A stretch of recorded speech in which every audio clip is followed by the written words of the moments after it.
CPM 3 സീറ്റുകളുടെ കാര്യത്തിൽ തീരുമാനം ഉണ്ടാകണമെങ്കിൽ ഒരുമിച്ച് നിൽക്കണമെന്നുള്ള കാര്യം പറയാണ് റഹീസ്. ഇപ്പോൾ ഈ തർക്കത്തെ CPM എങ്ങനെ കാണുന്നു? ഒന്നിച്ച് INL ഇരുവിഭാഗവും നിന്നില്ലെങ്കിൽ CPIഎമ്മിനകത്ത് മുമ്പുണ്ടായിരുന്ന തരത്തിലുള്ള പരിഗണന LDFൽ കിട്ടില്ല എന്നത് നേരത്തെ തന്നെ CPIഎം പറഞ്ഞതുമാണ്.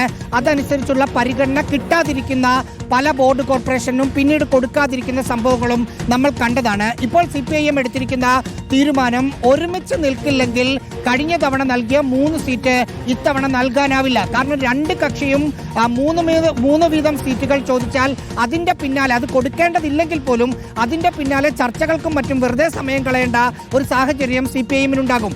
അതുകൊണ്ട് INLും നാഷണൽ ലീഗും കൂടി ഒരുമിച്ചൊന്നായാൽ മാത്രം സീറ്റ് എന്ന കാര്യം ഇരു പാർട്ടി നേതൃത്വത്തെയും അറിയിക്കാൻ CPIഎം തീരുമാനിച്ചിട്ടുണ്ട്.